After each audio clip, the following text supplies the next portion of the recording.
Hi, thanks for joining me today. I'm kicking off Italian month in the Cooking Together project or subscription that I do.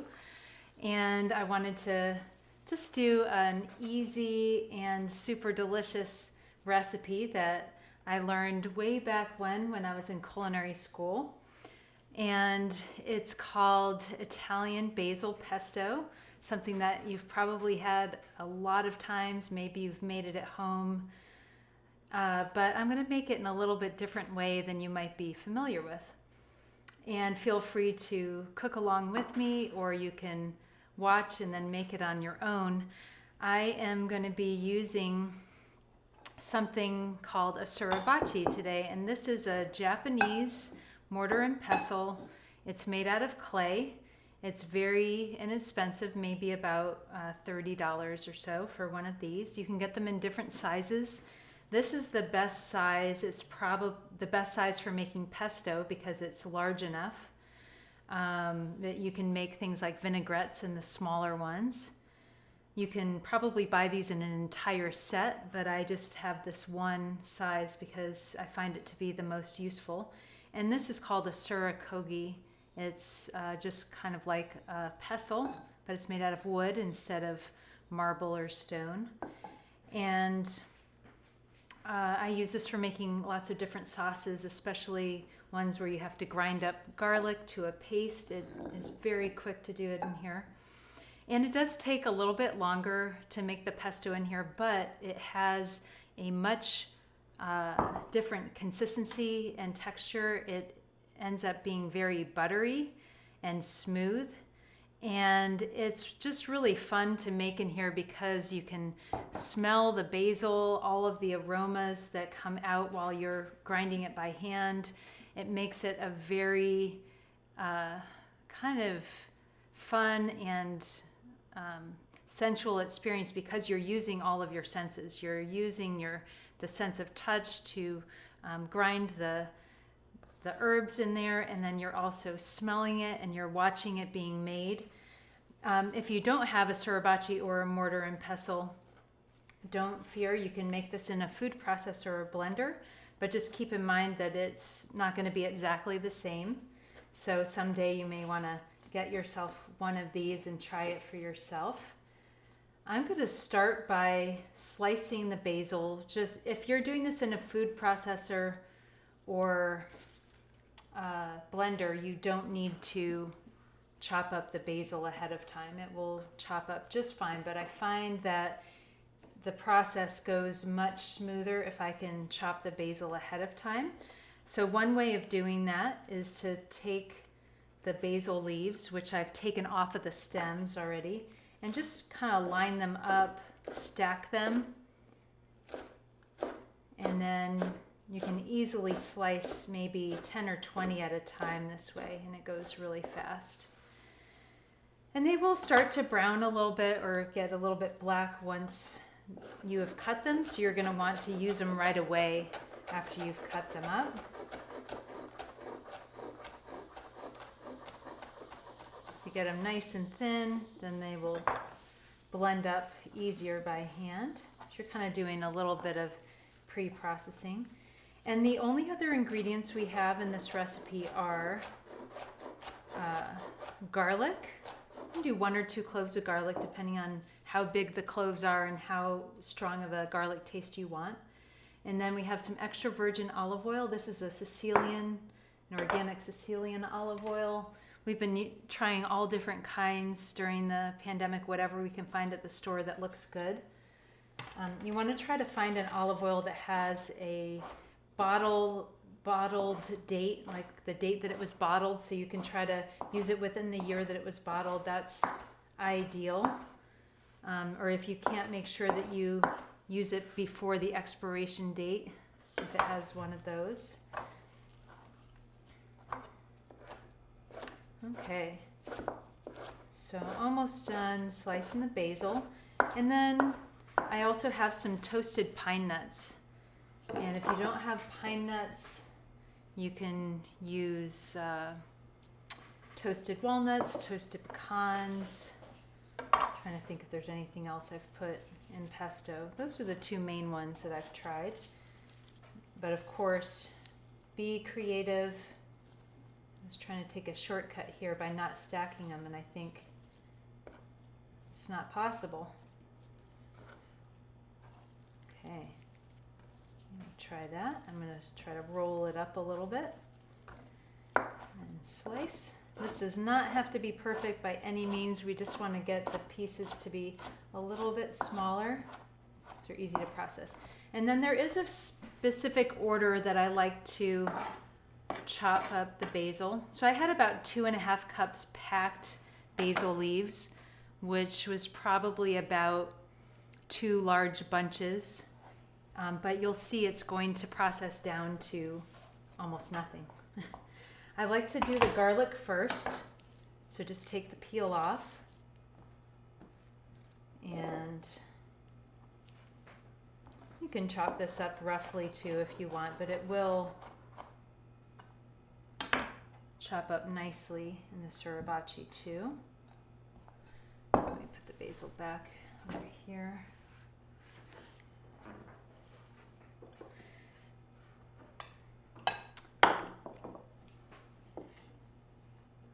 And then we also have some salt to give it some, to bring out the flavors, and Parmesan cheese. A lot of times I make the pesto without Parmesan cheese, and then when I'm serving the pasta or whatever I'm using the pesto for, sometimes I want to serve it with Parmesan cheese and sometimes I don't. And so I'll just serve it on the side, and then people can take it if they would like to have it. And if you want to make a large batch of pesto, that's a good thing because it does take a bit of time to make, and you want to use the basil when it's fresh. And what you can do is you can freeze the leftovers. So you can see I'm trying to mash up the garlic so that you won't get any big chunks of garlic. But you can freeze extra basil. Some people will put it in ice cube trays so that they can then take it out of the ice cube trays and put it into a plastic bag and just take out one little ice cube, pesto ice cube at a time for like a single serving of pasta. I've never done that, but I have frozen pesto in kind of smallish containers because then you can take it out and use it other times of year when the basil isn't fresh. So it looks like the basil has disappeared, but it's actually just mashed and it's in these little grooves. But we're going to be able to get that out of the grooves by making the pesto, and afterwards we can use a spatula to get out the rest. Okay, so now I'm going to go ahead and add, usually I put half the basil at a time, and I add just a little pinch of salt. Sometimes I put ume plum vinegar in here instead of salt.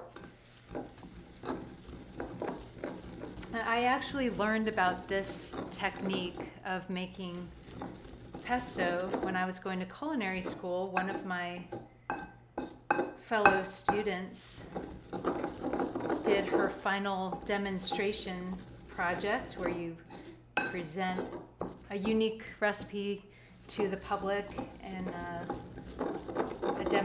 cooking demo with samples and everything. She did this recipe of homemade basil pesto. Now you can see how it's breaking down. And I still remember sitting there and looking at her recipe that she had passed out. And I was thinking to myself, I guess it was pretty arrogant of me to think this, oh, I've made this before. This seems so easy. I wonder, what kind of made this special. And she proceeded to tell us about how buttery it was gonna taste and how smooth it was gonna be, and she was 100% right. I was completely blown away. She sent around samples probably with a little bit of pasta or on a piece of bread or something. I don't remember, but I do remember being completely surprised and blown away by how different it tasted. And not only are you getting a different texture, but you're using your own energy to make this. It's not just put into a machine, which I use blenders and food processors a lot, but it is nice to do something by hand, especially if you don't have to make a really large quantity. And so this is getting smoother. What we would do sometimes in culinary school when I was teaching this is we would pass it around the room. I was hoping that my daughter would be here to take turns with me, but she's still sleeping.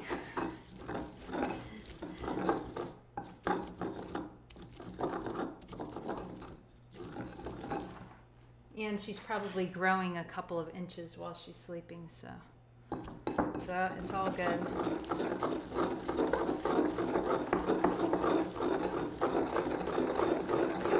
We're getting closer and closer to this being smooth. And then we're gonna add some olive oil, kind of a little bit at a time. And this will help it kind of come together as a sauce.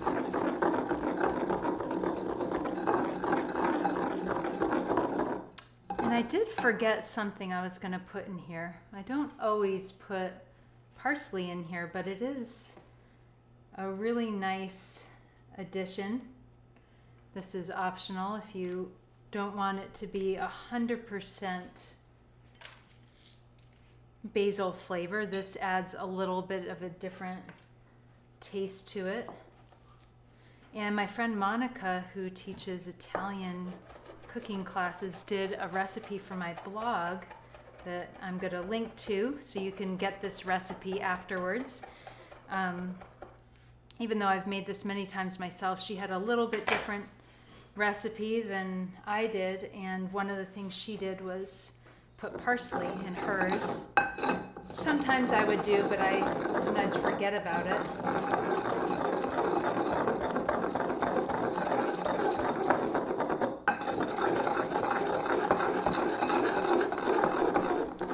So we got 1 large clove of garlic, about 2.5 cups of packed basil, and now look at it.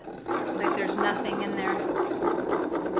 And about a tablespoon or so of parsley. Just whatever you have is fine.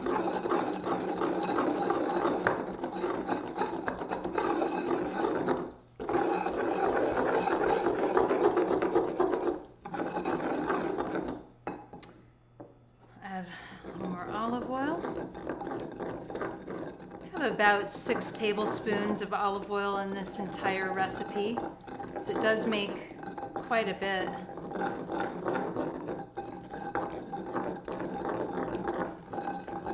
And the last thing we'll add is the pine nuts.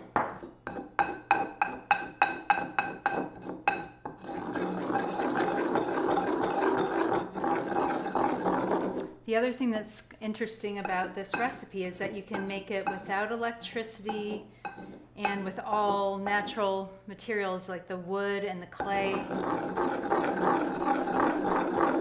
So that's probably another reason why it tastes different, is the materials it's made with. I'm going to put a little bit of black pepper, which isn't in the recipe, but I think it'll be good. A little bit of salt. Sometimes you don't want to add too much salt because you might add Parmesan cheese to it later, which has its own salt. And let's see.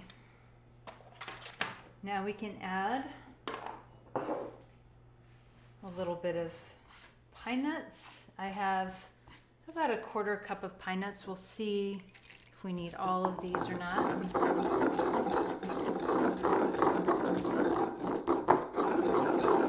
I'm thinking that maybe in the past I've put those in before the oil, because I think it's going to be harder to process these now that the oil's in there. There's a larger volume.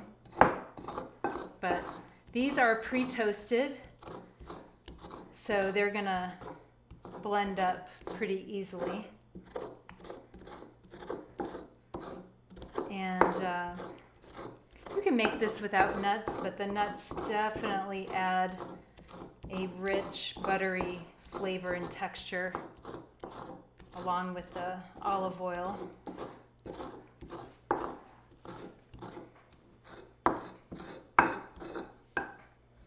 Make sure to treat yourself to a fresh bottle of olive oil if you're going to make this pesto from scratch,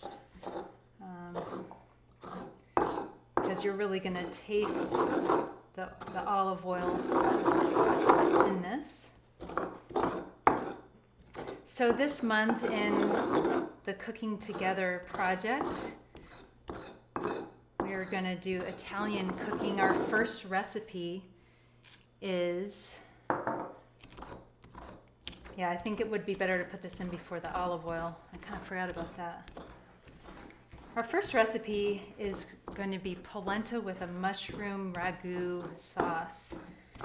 And I'm not sure why I thought of doing that, except that we have been eating polenta a fair amount at home. We kind of alternate between making risotto and polenta.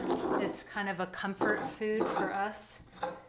And sometimes I serve polenta with pesto, just like this, and maybe some white beans on the side. That's a really, really nice meal with a salad, simple salad. Okay, so note to self, put the pine nuts in before the olive oil. Why I forgot about that today. It's been a while since I've made this by hand. And the other benefit to doing this by hand is that you get your exercise without having to go to the gym. I'm literally starting to sweat here.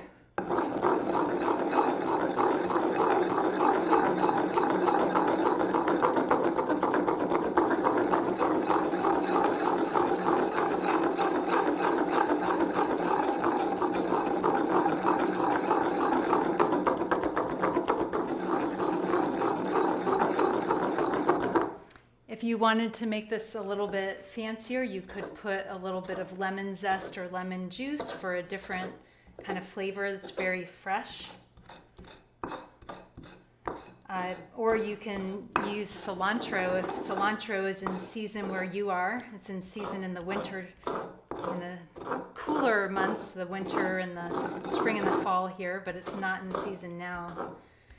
But you can make this with cilantro and pepitas, or toasted pumpkin seeds is what I usually have with the cilantro pesto, and lemon.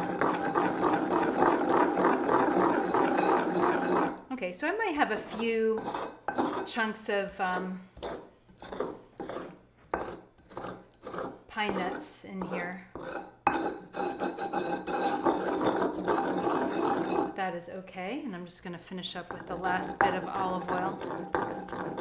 You can always thin it out a little bit with water if you want, but you're going to end up putting this on pasta or polenta, or on top of some steamed vegetables, or on top of a pizza. And it's going to be more of a spread or a sauce. You're not going to eat this entire bowl yourself. Probably. But anyway, I hope you'll check out the Cooking Together project. It's a collaboration between me and all of you. Anyone that wants to be part of it can subscribe and get a weekly video that's different from the live video because we edit it and it's shorter, but just to give you ideas for preparing dinner, and not to overwhelm you with many, many things each week, but to have one main thing that you can make at home, that is seasonal, that is healthy, that's fun to make with your family, either together in your kitchen, or you can each make it in your own homes and share pictures. We have virtual dinners with some friends of ours every Wednesday, and sometimes we'll share recipes or share a type of wine, and we'll all kind of have it at the same time, even though we're not together. And in addition to the recipe and video that I send out each week, I also give health tips and things that I think would be helpful for your kitchen and for making cooking easier. So sometimes I'll do something having to do with knife skills, or pots and pans, or quick exercises you can do that won't tire you out, won't make you exhausted. And so it's meant to be holistic and something to support you while you're working through COVID-19, while you're trying to stay healthy, maybe working from home, maybe working outside the home. So I hope that you'll take a look at that. We'll give you all the info to check that out. We have a lot of new photos and we have a new video. We're having a promotion until August 3rd that you should definitely check out. 50% off of the subscription until August 3rd. And never done that before. I don't know if I'll ever do it again, but I really want a lot of people to be able to take advantage of this summer. So I hope you'll check it out. And one more thing, and I'm actually going to try this too and see how it is.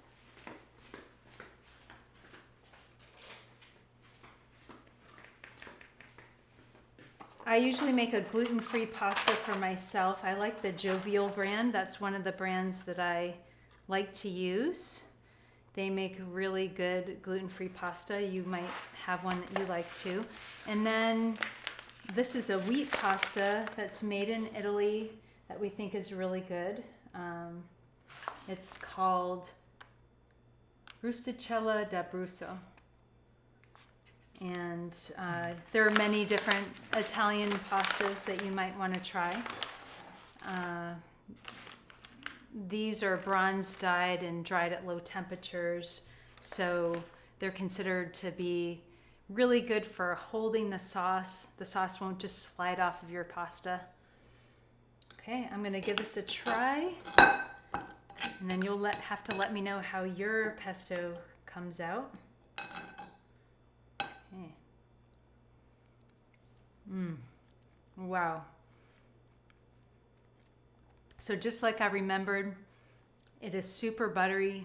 I can just barely taste the garlic, which is what I like. I don't want it to be overpowered by garlic. The basil is really fresh, and the olive oil is very buttery and smooth. And I can definitely taste the pine nuts in there. So this whole combination is going to be amazing. So thanks for tuning in. Thanks for joining us. And I hope that you'll make some Italian pesto very soon. Take care.